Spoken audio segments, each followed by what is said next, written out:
오늘은 질문으로 이야기를 시작하겠습니다. 여러분은 형제가 있으십니까?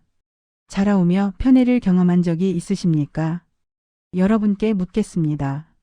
당신을 낳아준 엄마가 당신의 10년 피땀을 가로채 아들에게 바치고는 병든 몸으로 나타나 병원비 내놔라라고 한다면 당신은 어떻게 하시겠습니까?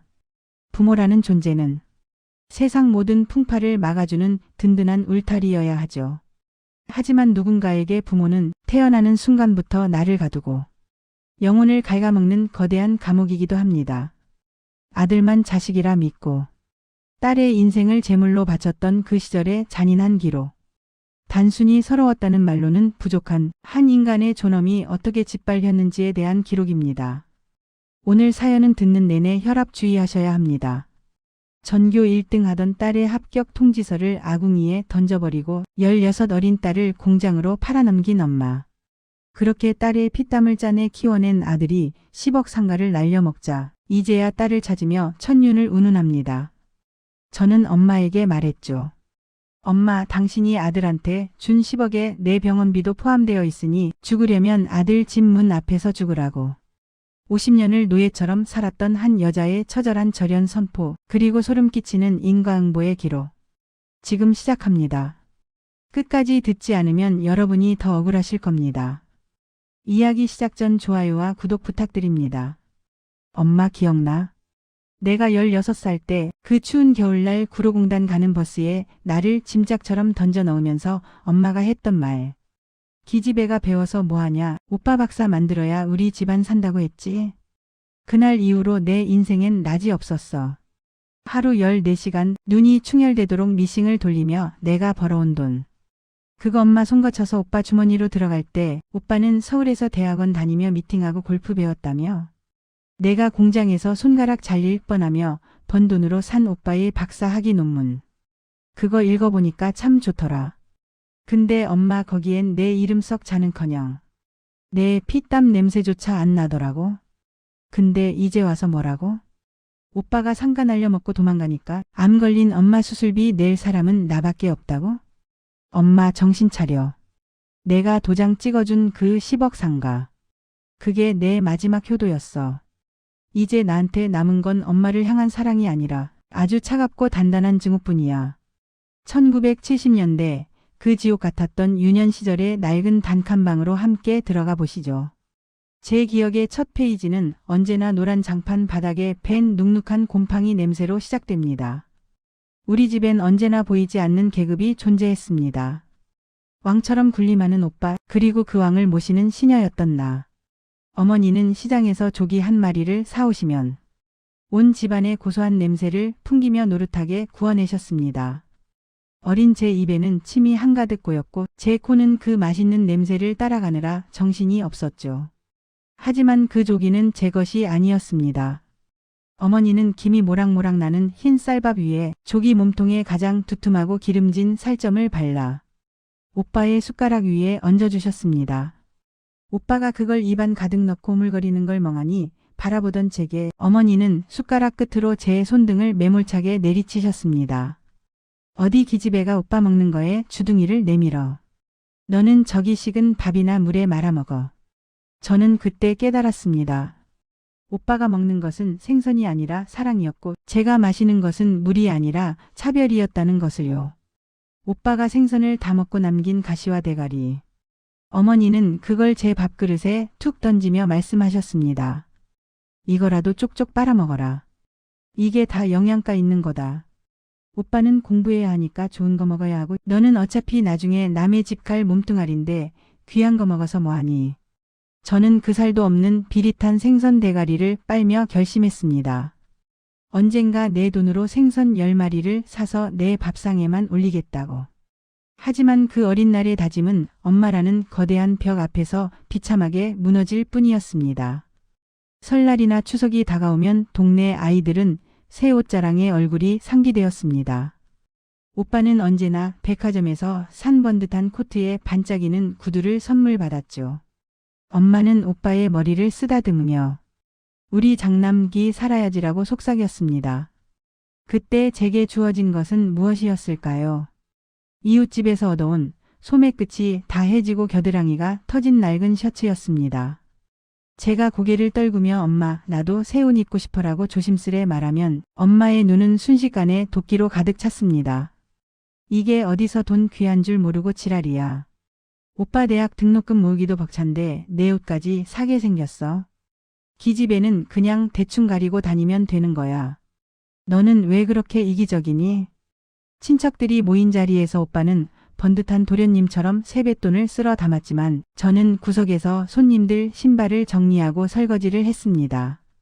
친척들이 제 초라한 옷차림을 보고 수근거리면 엄마는 기집애가 고집이 세서 새 옷 사준데도 싫다네요 라며 뻔뻔하게 거짓말을 늘어놓으셨습니다. 그때 제 속에서 차오르던 그 뜨겁고 검은 감정. 그것이 증오라는 걸 깨닫기까지는 그리 오랜 시간이 걸리지 않았습니다. 저는 우리 집의 자식이 아니라 오빠라는 보석을 빛나게 해줄 배경지에 불과했습니다. 어느 겨울 제가 독감에 걸려 열이 40도까지 오르던 날이 있었습니다. 온몸이 두들겨 맞은 듯 아프고 숨조차 쉬기 힘들었죠. 저는 엄마의 방문을 두드리며 신음하듯 불렀습니다. 엄마, 나 너무 아파. 병원 가고 싶어. 엄마는 자다 깨서 짜증 섞인 목소리로 제게 소리를 질렀습니다. 아프긴 뭐가 아파.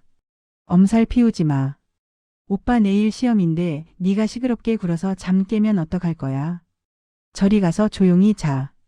저는 그 차가운 마루바닥을 기어 나와 부엌 수돗물을 마시며 혼자 견뎌야 했습니다. 다음 날 아침 엄마는 오빠가 가벼운 기침만 해도 호들갑을 떨며 약방으로 달려가 비싼 약을 사오시더군요. 오빠의 이마를 짚으며 안절부절 못하는 엄마의 뒷모습을 보며 저는 펄펄 끓는 머리에 찬물 수건을 얹고 홀로 눈물을 흘렸습니다. 엄마, 나도 엄마 자식 맞지? 나도 아프면 걱정해 줄 수 있잖아. 마음속으로 수백 번도 더 외쳤지만 제 입 밖으로 나온 말은 없었습니다.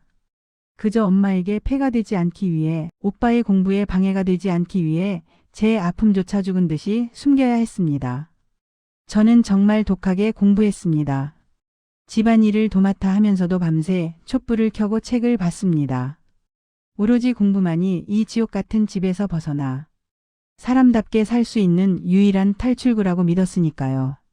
1등 성적표를 받은 날 선생님은 제 손을 잡고 울먹이셨습니다. 너는 정말 훌륭한 사람이 될 거야.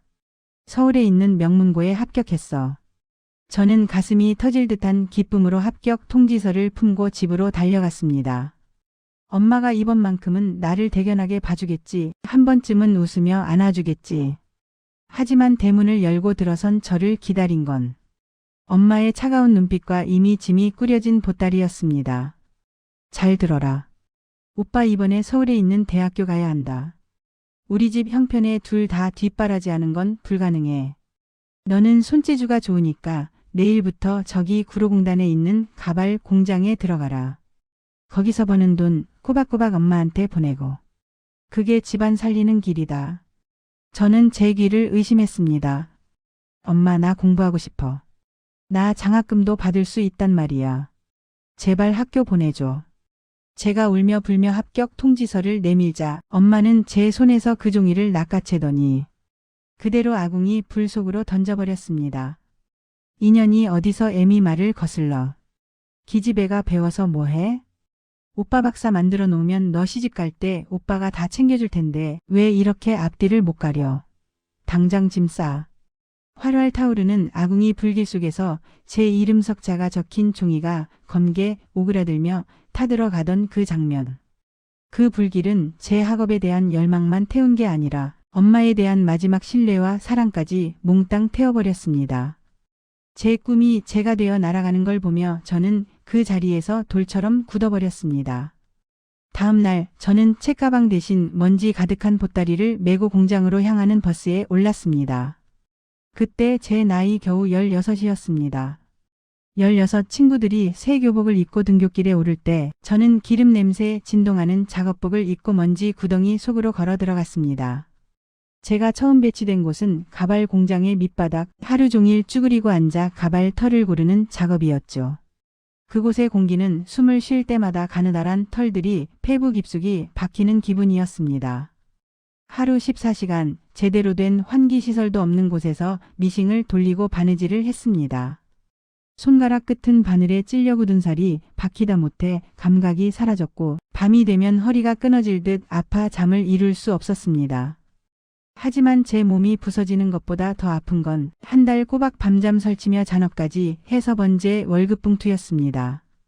월급날이면 엄마는 공장 정문 앞에 귀신같이 나타나 저를 기다렸습니다. 제 손에 봉투가 쥐어지기도 전에 엄마는 그걸 낚아채듯 가져가셨죠. 수고했다.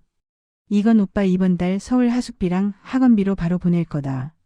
너는 공장에서 밥 주니까 돈 쓸 일 없지? 괜히 딴 생각 말고 일 열심히 해라. 오빠가 이번에 과 대표가 됐다더구나. 장남이 잘 돼야 우리 집안이 사는 거야. 엄마 나도 배가 고파서 시장에서 떡볶이 한 접시 사 먹고 싶었어요. 친구들처럼 예쁜 머리핀 하나 사고 싶었다고요. 하지만 제 손에 남겨진 건 엄마가 차비나 하라며 던져준 꼬깃꼬깃한 1,000원짜리 몇 장이 전부였습니다. 저는 그 돈을 쥐고 공장 뒷마당에서 남몰래 울었습니다. 제 청춘이, 제 피땀이 오빠라는 존재를 빛나게 하는 기름으로 타버리고 있다는 사실이 너무나도 선명했으니까요. 엄마에게 저는 딸이 아니라 오빠라는 귀한 화초를 키우기 위한 비료였습니다. 제가 흘린 피눈물은 오빠의 학위 논문종이 한 장보다 가벼웠습니다. 오빠는 명절에 내려와서도 제 거친 손은 쳐다보지도 않은 채 제가 준 돈으로 산 명품 양복을 매만지며 지성인인 척 우아하게 굴었습니다. 그 가증스러운 모습에 저는 신물이 났습니다. 그렇게 10년이 흘렀습니다. 오빠는 제가 보낸 돈으로 서울에서 이름난 대학을 졸업하고 이제는 유학까지 준비하는 박사님이 되었습니다. 오빠가 가끔 집에 내려오는 날이면 우리 집은 잔칫집이 되었습니다. 엄마는 제가 한 달 내내 고생해서 보낸 돈으로 오빠가 좋아하는 소갈비를 사고 값비싼 과일을 상위에 올렸습니다. 정작 그 돈을 번 저는 식탁 구석에서 오빠가 먹다 남긴 뼈다귀나 추스르고 있었죠. 아들 너는 공부하느라 얼굴이 반쪽이 됐구나. 여기 고기 좀 더 먹어라. 정희 너는 공장에서 맨날 앉아만 있는데 뭐가 힘들다고 깨작거려. 얼른 오빠 국 식기 전에 데워와. 제 생일날이었습니다.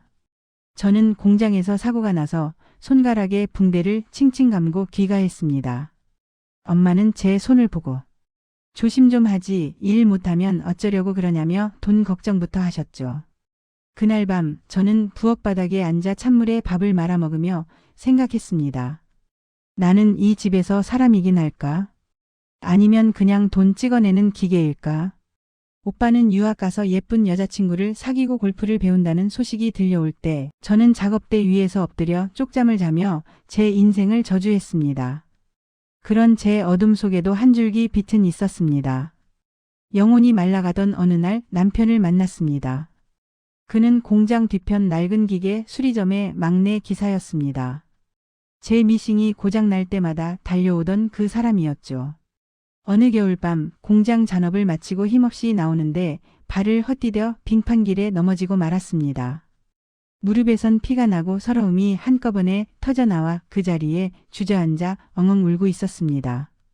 그때 누군가 제게 따뜻한 배지밀 한 병을 건넸습니다. 남편이었습니다. 평생 무식한 년 공장쟁이 소리만 듣던 제게 제 거친 손이 예쁘다고 말해준 사람은 그 사람이 처음이었습니다.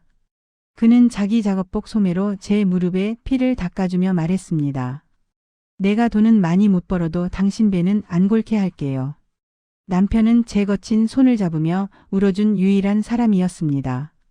그동안 너무 고생 많았다며 이제 내가 당신 지켜준다더군요. 그 말 한마디에 저는 무너졌습니다. 평생 누구에게도 들어보지 못한 말. 저는 남편과 결혼해서 이 지옥 같은 집을 나가기로 결심했습니다. 남편과 공장 뒷골목에서 나눠 먹던 1,500원짜리 떡볶이가 제 인생에서 가장 성대한 만찬이었습니다. 그는 제게 오빠의 성공을 위한 희생양이 아니라 여자로 살 수 있다는 희망을 준 유일한 구원이었습니다. 하지만 이 작은 행복조차 엄마에겐 수입원이 끊기는 위기일 뿐이었습니다. 결혼 소식을 들은 엄마의 반응은 축복이 아니라 저주였습니다. 시집을 가. 그럼 오빠 유학 뒷바라지는 누가 해? 너 정말 이기적인 년이구나. 내가 사람이라면 오빠 박사 딸 때까지는 뒷바라지 해야지.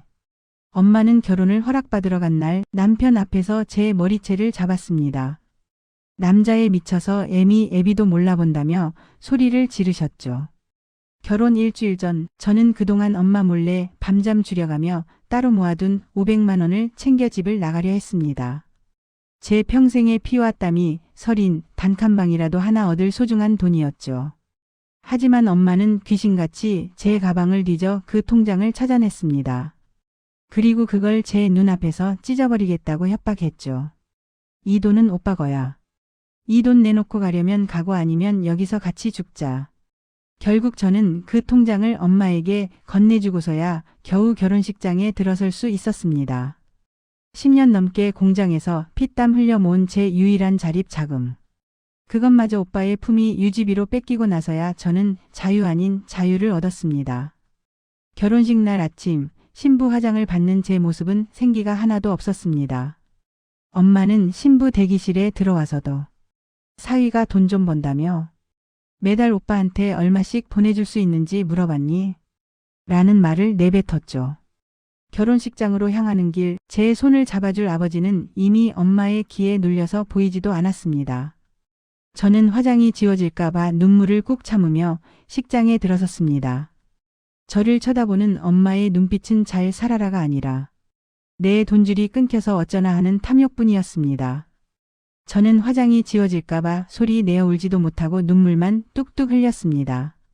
남편의 손을 잡고 예식장에 들어가는 그 짧은 길. 사람들은 제가 행복해서 우는 줄 알았겠지만 저는 제 인생이 너무나도 가련해서 울었습니다. 결혼하고 나서도 엄마의 갈취는 멈추지 않았습니다. 명절에 찾아가면 너희는 둘이 버니까 여유 있잖니라며 대놓고 돈 봉투를 요구하셨고 오빠가 사업을 시작한다거나 차를 바꾼다고 할 때마다 저희 집 전화기는 불이 났습니다. 오빠가 박사 출신이라 체면이 있잖니. 국산차 타고 다니면 사람들이 무시해. 내가 조금만 보태라. 너희 남편 보너스 나왔다며? 그때마다 제 가슴은 난도질 당했습니다. 남편은 저를 봐서 묵묵히 견뎌줬지만 저는 친정이라는 이름만 들어도 몸서리가 쳐졌습니다. 그들은 제게 가족이 아니라 제 등에 빨대를 꽂고 피를 빨아먹는 거머리 떼와 같았습니다. 제 인생에서 유일하게 미안함이라는 눈빛을 보내주던 사람은 아버지였습니다. 하지만 아버지는 무능했고 엄마의 서슬 퍼런 기세에 눌려 평생을 마루 끝에서 담배만 태우던 분이었죠. 제가 공장으로 팔려가던 날도 아버지는 제 눈을 피하며 먼 산만 보셨습니다. 그런 아버지가 원망스러우면서도 저는 가끔 아버지가 제 책상 위에 몰래 올려두신 사탕 한 알, 10,000원짜리 한 장의 마음이 녹아내리곤 했습니다. 그런 아버지가 갑자기 쓰러졌습니다. 병원에 입원하신 아버지는 이미 산소흡기에 의지해 가쁜 숨을 몰아쉬고 계셨죠. 그 와중에도 엄마는 병실 밖에서 오빠 걱정뿐이었습니다. 네 오빠는 지금 중요한 시기니까 부르지 마라. 너는 시집가서 시간 많잖니. 네가 밤새 지켜라. 죽어가는 아버지 곁을 지키는 것도 시간 많은 딸의 몫이었습니다. 며칠 뒤 아버지는 제 손을 아주 꽉 잡으셨습니다. 평생 말 한마디 제대로 못하던 아버지가 마지막 힘을 쥐어짜 제 손바닥에 손가락으로 글자를 쓰셨습니다. 미안하다. 내 딸. 그게 아버지의 유언이었습니다. 아버지는 그 말을 남기고 제 손을 놓으셨습니다. 저는 차가운 병실 바닥에 주저앉아 목 놓아 울었습니다. 저를 향한 그 짧은 사과가 제 가슴에 박혀 차마 보내드리지 못할 만큼 아팠습니다. 장례식장이 차려지자마자 엄마의 태도는 돌변했습니다. 슬픔에 잠겨 있을 줄 알았던 엄마는 오빠의 번듯한 양복 매무새를 만지며 손님 맞을 준비에 여념이 없었습니다. 아들, 너는 우리 집안의 얼굴이야. 눈물 닦고 꿋꿋하게 서 있어라. 교수님들도 오신다는데 상주가 초라하면 안 돼. 그리고 너는 거기 서서 뭐하니? 당장 주방 들어가서 육개장 나르고 설거지 안 해? 상복을 입은 저는 상주가 아니라 일꾼이었습니다. 오빠는 장례식장 입구에서 박사 아들로서 온갖 조문객들의 위로와 존경을 한 몸에 받으며 서 있었고 저는 기름기 가득한 앞치마를 두르고 수백 명의 그릇을 닦았습니다. 발바닥이 붓고 허리가 끊어질 것 같아도 엄마는 제게 물 한 모금 권하지 않으셨습니다. 오히려 제가 잠시 앉아 쉬기라도 하면 사람들 눈을 피해 제 옆구리를 꼬집으며 속상이었죠. 이년아, 손님들 기다리는 거 안 보여? 내 오빠 체면 세워줘야 할 거 아냐. 어디 딸년이 상주 노릇을 하려고 들어? 밤이 깊어 조문객이 잦아든 시간. 오빠는 피곤하다며 안방에서 잠을 자고 있었고 저는 남편과 함께 남은 음식 정리를 했습니다.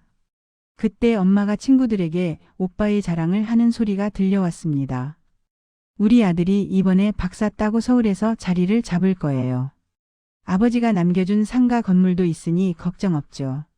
그때까지만 해도 저는 그 말이 무슨 뜻인지 몰랐습니다.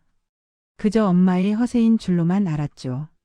하지만 그 상가는 아버지가 생전에 제게 이 건물은 나중에 너 고생한 보람으로 줄게라고 수십 번 말씀하셨던 곳이었습니다. 장례를 마치고 사무제까지 끝낸 뒤 엄마는 저와 오빠를 안방으로 부르셨습니다. 상 위에는 이미 낯선 서류들이 가득했죠. 바로 상속재산 분할 협의서였습니다. 잘 들어. 아버지가 남긴 저 상가 건물 말이다. 그거 시가로 10억은 넘는다더구나. 그건 이 오빠 명의로 다 넘기기로 했다. 너도 알지? 오빠가 이번에 새로 사업을 시작하는데 담보가 필요해. 네가 도장만 찍어주면 돼. 저는 눈앞이 캄캄해졌습니다. 엄마, 그 상가는 아버지가 져주신다고 했던 거잖아요. 제가 10년 넘게 공장에서 번 돈 오빠 공부시키느라 다 썼어요. 저도 이제 아이들 키우고 내 집 한 칸 마련해야 해요. 이건 제 몫이잖아요. 제 항변에 엄마는 기다렸다는 듯 곁에 있던 물컵을 제 얼굴에 끼얹으셨습니다. 이 독한 년. 애미가 말하는데 어디서 토를 달아? 계집애가 공부도 안 하고 공장 다닌 게 무슨 큰 유세라고. 너는 시집 가서 남의 집 귀신이야. 출가 외인이 어디서 우리 집안 재산에 손을 대? 옆에 있던 오빠는 담배를 피우며 차갑게 뱉었습니다. 나 이 상가 없으면 박사 따고도 길바닥에 나앉아. 내가 동생이면 오빠 앞길 생각해야지. 왜 이렇게 이기적으로 구니? 네가 도장 안 찍으면 나 오늘 여기서 죽을 거야. 그러자 엄마는 갑자기 벽에 머리를 찌우며 소리를 지르기 시작했습니다. 아이고 영감. 딸년이 우리 집안 다 말아먹네. 나 여기서 확 죽어버릴란다. 광기 어린 엄마의 발작과 오빠의 서늘한 협박. 저는 그 지옥 같은 방 안에서 숨을 쉴 수가 없었습니다. 그래, 가져가라. 이거 주고 이제는 정말 인연을 끊자. 저는 피눈물을 쏟으며 인감도장을 찍었습니다. 제 인생을 통째로 오빠에게 넘겨준다는 그 서류에 제 마지막 영혼까지 담아 찍어버렸습니다.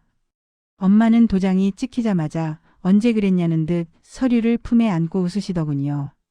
그래, 진작 이럴 것이지.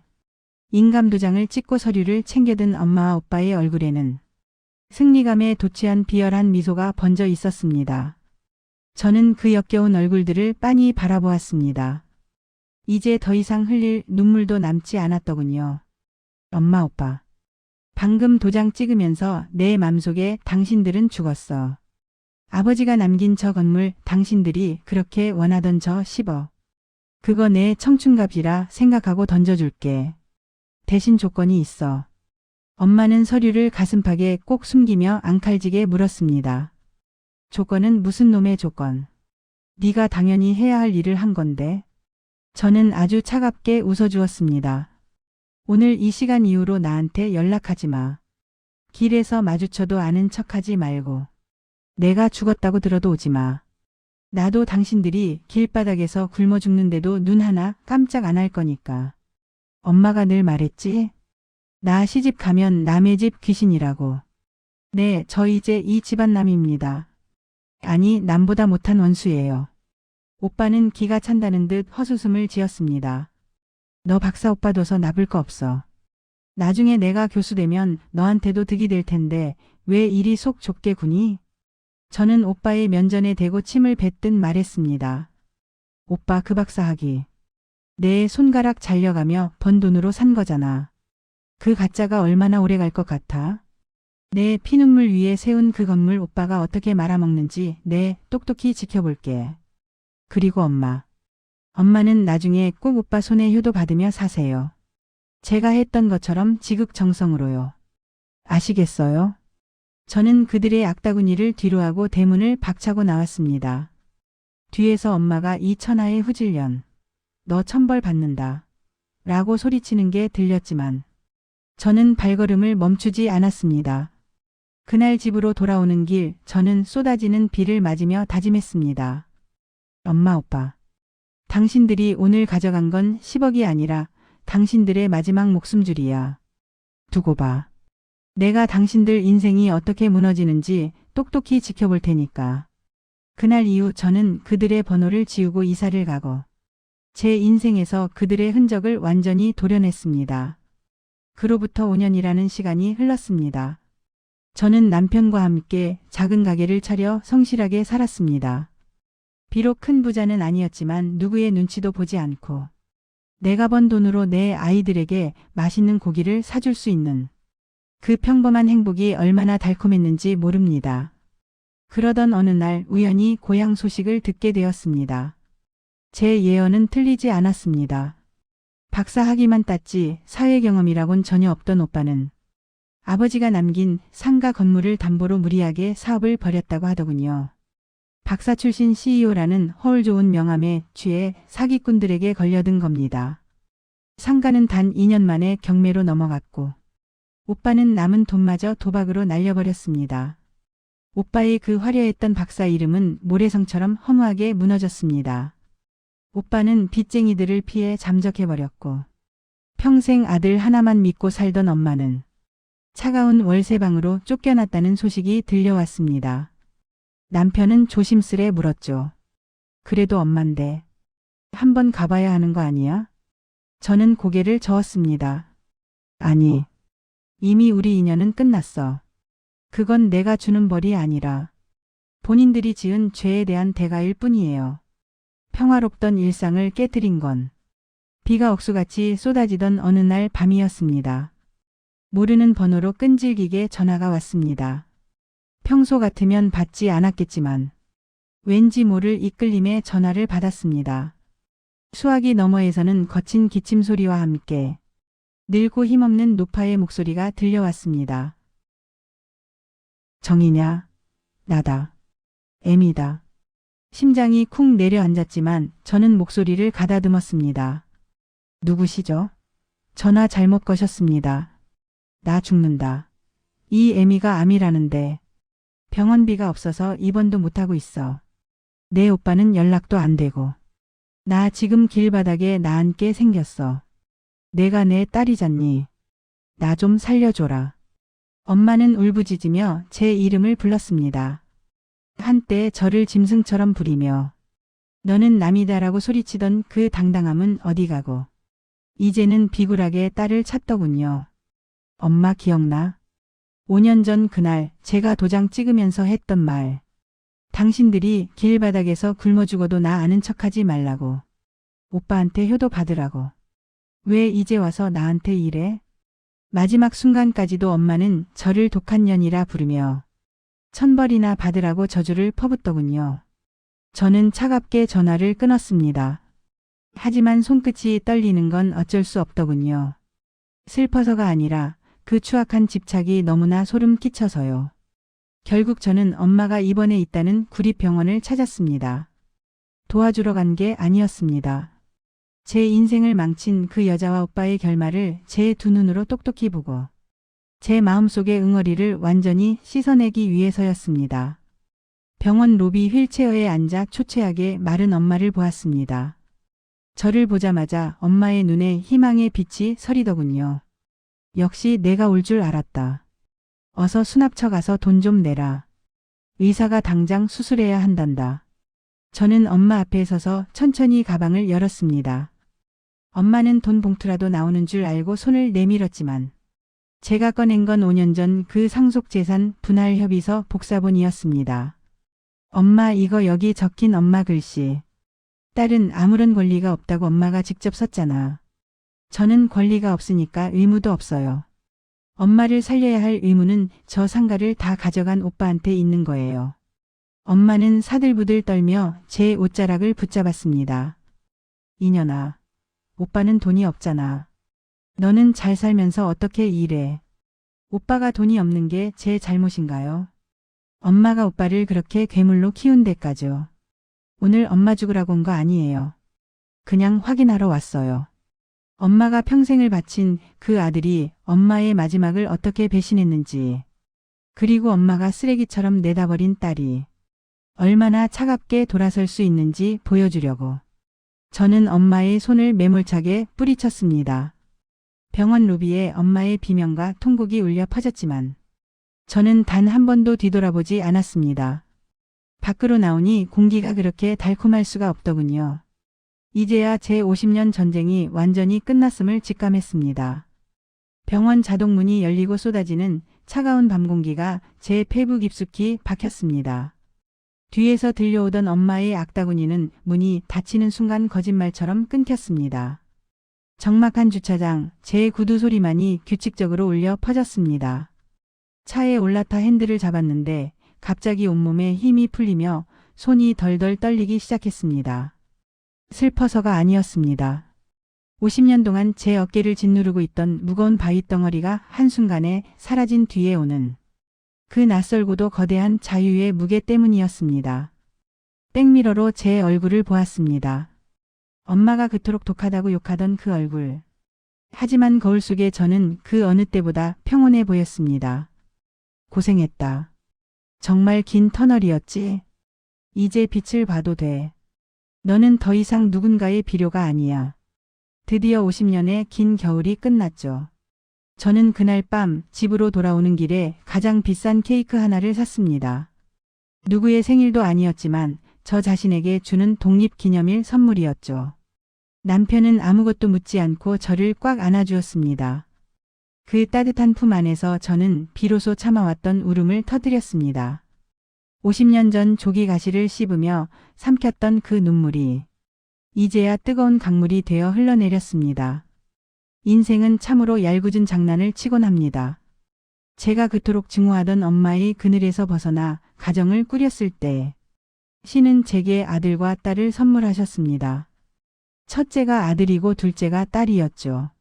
아이들을 품에 안던 날 솔직히 겁이 났습니다. 나도 모르게 내 엄마처럼 아들을 앞세우고 딸을 홀대하면 어쩌나.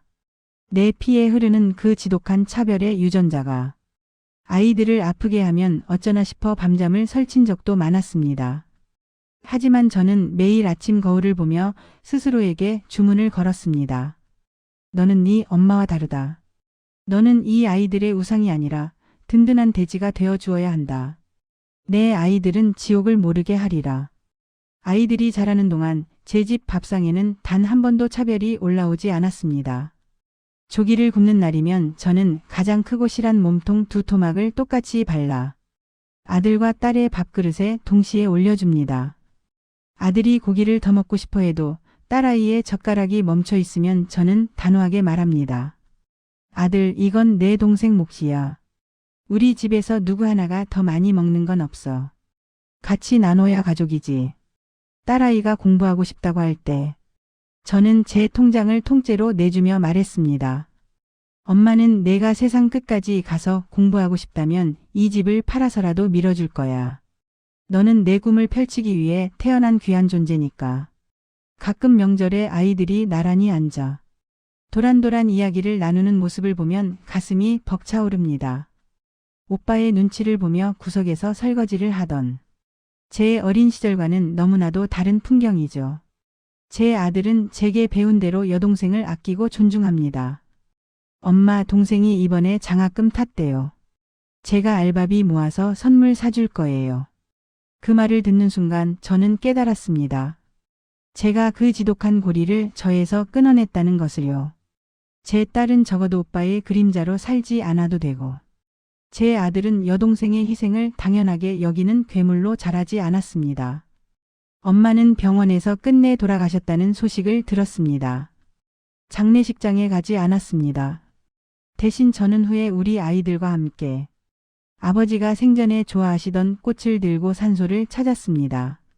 아버지, 저 이제 행복해요. 아버지가 미안하다고 하셨던 그 말. 이제야 용서할 수 있을 것 같아요. 저는 엄마처럼 살지 않았고, 제 아이들은 저처럼 살지 않게 키웠거든요. 혹시 여러분 중에도 가족이라는 이름의 감옥에서 스스로를 갉아먹고 계신 분이 있나요? 그래도 부모인데, 그래도 핏줄인데 라는 말들로 여러분의 영혼을 방치하지 마세요. 용서하지 않아도 됩니다. 외면해도 됩니다. 내가 살아야 내 아이들도 살릴 수 있습니다. 저는 이제 50 중반의 나이에 비로소 제 이름을 찾았습니다. 누구의 딸, 누구의 동생이 아닌 그냥 나로 살아가는 매 순간이 눈부시게 아름답습니다. 제 손은 여전히 거칠고 미싱에 찔린 흉터가 가득하지만 저는 이제 이 손을 부끄러워하지 않습니다. 이 손으로 제 소중한 가족을 지켜냈고 비극의 대물림을 멈췄으니까요. 제 이야기가 누군가에게 작은 용기가 되길 바랍니다. 여러분, 당신은 충분히 사랑받을 자격이 있는 사람입니다. 이제 그만 아파하고 당신만의 봄을 맞이하세요.